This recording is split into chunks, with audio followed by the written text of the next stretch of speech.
First question में हमें दे रखा है कि एक सेमी सर्कुलर शीट को जिसका डायमीटर दे रखा है उसको हमने एक कोनिकल कप में बेंड कर दिया है। तो उस कोनिकल कप का डेप्थ और उसकी कैपेसिटी मतलब वॉल्यूम बताना है। ठीक है, तो ये है हमारा सेमी सर्कुलर शीट। इसको हमने क्या कर दिया, बेंड करके in the form of conical cup हमने ऐसे कर दिया। ठीक है, ये ओवरलैप नहीं करेगा, ये ऐसे होगा। तो यहाँ से आपने देखा होगा कि ये जो इसका रेडियस है, किसका रेडियस, सेमी सर्कुलर शीट का जो रेडियस है वो कोनिकल कप का क्या बन जा रहा है, ध्यान से देखो, ये स्लैंट हाइट बन जा रहा है। ध्यान से देखो, ये जो रेडियस है इसको अगर आप मोड़ोगे तो ये क्या बन जाएगा, कोन का स्लैंट हाइट बन जाएगा। तो मतलब यहाँ पे हमारा क्या आ जा रहा है कि जो रेडियस है सेमी सर्कुलर शीट का वो स्लैंट हाइट बन जाएगा किसका, कोन का। ठीक है, तो यहाँ पे स्लैंट हाइट कोन का क्या हो जाएगा, 14 सेंटीमीटर, क्योंकि इसका डायमीटर दे रखा है 28 सेमी सर्कुलर शीट का। तो रेडियस क्या हो जाएगा 28/2, मतलब 14 हो जाएगा स्लैंट हाइट किसका, कोन का। कोन का हमें क्या बताना है, डेप्थ बताना है, मतलब हाइट बताना है। स्लैंट हाइट आ गया, रेडियस कैसे आएगा।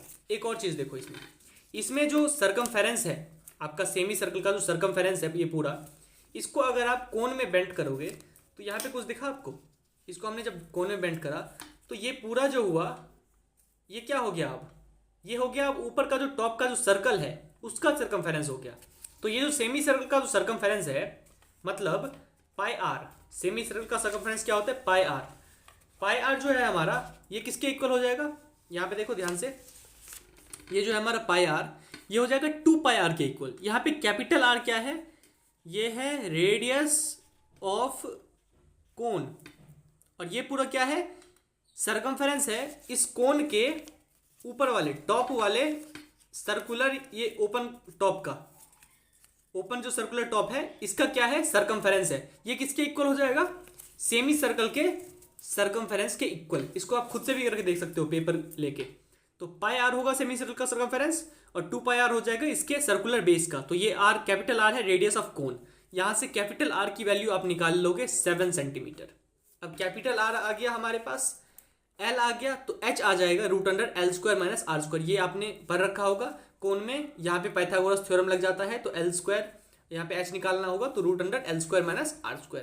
यहाँ से हमारा एच आ जाएगा 7√3 सेंटीमीटर। तो डेप्थ तो आ गया, अब निकालना है कैपेसिटी मतलब वॉल्यूम।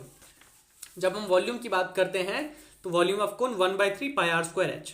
तो यहाँ से 1/3 पाई की वैल्यूज पुट करोगे तो आपका यहाँ पे ये क्या आ जाएगा, सॉल्यूशन आ जाएगा। एच हमने ऊपर में निकाल रखा है तो एच ये पुट कर दिया 7√3, और R² हमारा आर क्या है 7 सेंटीमीटर है ना। यहाँ से हमने आर निकाला था, कैपिटल आर है कि नहीं, यहाँ से 7 सेंटीमीटर, तो वो हमने R² में पुट कर दिया। सिंपल सा क्वेश्चन।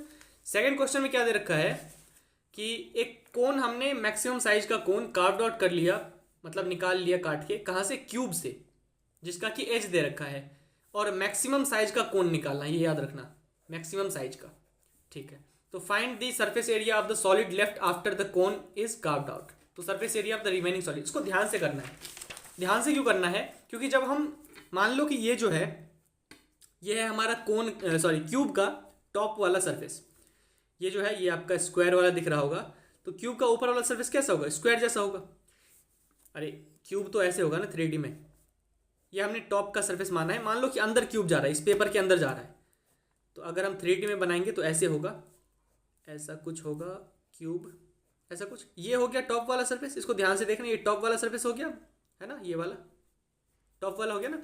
इसमें से हमने क्या किया, कार्व्ड आउट करके, ये यहाँ पे बनाना थोड़ा मुश्किल है, हमने हेमिस्फीयर को कार्व्ड आउट करके यहाँ से निकाल लिया, मैक्सिमम साइज के हेमिस्फीयर को। ठीक है, तो जब हम मैक्सिमम साइज के हेमिस्फीयर को कार्व्ड आउट करेंगे तो उसके लिए जो इसका डायमीटर होगा, किसका डायमीटर, हेमिस्फीयर नहीं, कोन को जब हम कार्व्ड आउट करेंगे तो जो कोन का जो रेडियस होगा या डायमीटर होगा वो इसके एज के इक्वल होना चाहिए। एज कितना है 14 सेंटीमीटर, तो डायमीटर जो होगा कोन का वो 14 सेंटीमीटर के इक्वल होना चाहिए। मतलब रेडियस कितना हो जाएगा, रेडियस हो जाएगा 7 सेंटीमीटर। ठीक है, और अगर हमें मैक्सिमम हाइट निकालना है तो इसका जो हाइट होगा, किसका, ये कोन का जो हाइट होगा, जो हमने कोन कार्व्ड आउट करा है, उसका हाइट भी किसके इक्वल होना चाहिए, एज के इक्वल, 14 सेंटीमीटर के इक्वल। तो हाइट और रेडियस तो पता चल गया हमें, किसका, कोन का, जो कि हमने कार्व्ड आउट करा है, किस में से, क्यूब में से। तो अब रिमेनिंग सॉलिड का क्या बचेगा, सरफेस एरिया। देखिए रिमेनिंग सॉलिड में अब बच्चे यहाँ पे क्या करेंगे, क्यूब में से कार्व्ड आउट करा है तो total surface area of cube minus total surface area of cone, लेकिन ऐसा नहीं होगा। यहाँ पे होगा क्या, total surface area of cube plus curved surface area of cone minus pi r square. ऐसा क्यों? ऐसा इसलिए क्योंकि जब हमने कार्व्ड आउट करा तो जो रिमेनिंग सॉलिड बचा उसमें से ये वाला जो सर्कुलर एरिया था टॉप वाला, ये तो हट गया, तो सर्कुलर एरिया को हमने माइनस कर दिया।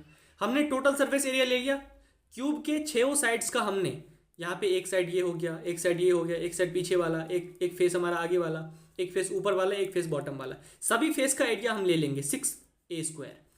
प्लस करेंगे हम लोग किसको, कोन को। कोन वाला यहाँ पे इसका भी तो सरफेस एरिया की बात करें, इसका भी तो सरफेस आएगा उस सॉलिड में, ये वाला कर्व वाला सरफेस भी तो आएगा, ध्यान से इसको देखो, कर्व वाला सरफेस भी तो आएगा, है ना, और बाकी ये सब सरफेस तो आएगा ही क्यूब का। लेकिन क्यूब के ऊपर वाले सरफेस में से हमें क्या करना है, ये पाई आर स्क्वायर माइनस कर देना है। तो यहाँ से क्या हो जाएगा 6a² plus pi r l, इसका curve surface area of cone, minus pi r square. यहाँ से एल निकालने के लिए हम क्या करेंगे, root under r square plus h square. किसका एल है, ये स्लैंट हाइट है किसका, कोन का। तो रूट अंडर आर कितना है, 7 है। हमने आर यहाँ से निकाला था कि डायमीटर 14 होगा, मैक्सिमम है, तो आर हमारा 7 आ गया, तो 7², लेकिन हाइट कितना है 14 है।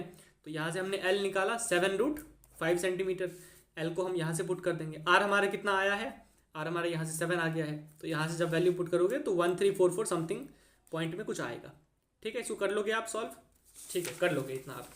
थर्ड क्वेश्चन देखिए, थर्ड क्वेश्चन में बोल रहा है कि a solid is in the shape of the cone mounted on a hemisphere of the same base radius if the curved surface area of the hemispherical and the conical part is same।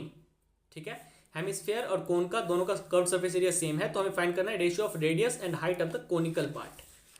Very very simple question. हमें क्या करना है इसमें, देखो curve surface area दोनों का दे दिया है सेम, मतलब curve surface area of hemisphere और curve surface area of cone दोनों सेम दे दिया। फिगर कुछ ऐसा बनेगा, हेमिस्फीयर के ऊपर हमारा कोन बन रहा है, ठीक है, दोनों का रेडियस सेम है और हाइट इसका h हो जाएगा, और इसका r/h हमें फाइंड आउट करना है, r/h रेडियस और हाइट का रेशियो। तो 2 पाई आर स्क्वायर इसका होता है कर्व सरफेस एरिया, इसका होता है पाई आर एल। क्योंकि r और r सेम है दोनों का, तो r से r कट जाएगा, पाई से पाई कट जाएगा, यहाँ से l आ गया 2r, l आ गया 2r, तो हम यहाँ से पाइथागोरस थ्योरम लगा देंगे कोन में, l² माइनस r² h हो जाएगा, h हमारा आ जाएगा √3, r आ जाएगा, तो h/r करोगे तो 1/√3 आ जाएगा, सिंपल 1:√3 आपका रेशियो आ जाएगा। सिंपल सा क्वेश्चन है, इसको सॉल्व कर लोगे आप, ठीक है ना।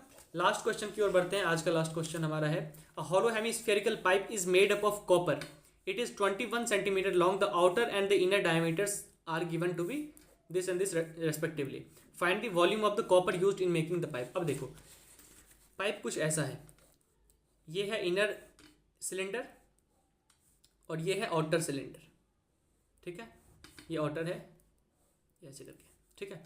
तो यहाँ से क्या हो रहा है कि कॉपर का यूज किस में करेंगे, अब पाइप जो होगा उसमें तो ये तो हॉलो वाला पार्ट होगा, ये अंदर वाला, ये तो हॉलो वाला पार्ट होगा ना, जिसके थ्रू कुछ पास करेगा, पानी पास करेगा, फिर कुछ भी पास करेगा। और यहाँ पे जो है कॉपर का यूज तो इसको बनाने में हो रहा है ना, ये थिकनेस जो होता है पाइप में, थिकनेस नहीं होता पाइप में, तो उसका हम कॉपर का उसमें यूज कर रहे हैं। तो हम क्या करेंगे, इस वाले एरिया का, यहाँ से देखिए यहाँ पे ये जो है, ये वाला एरिया जो है, ये वाला जो थिक वाला पार्ट है, इसका हमें वॉल्यूम निकालना है।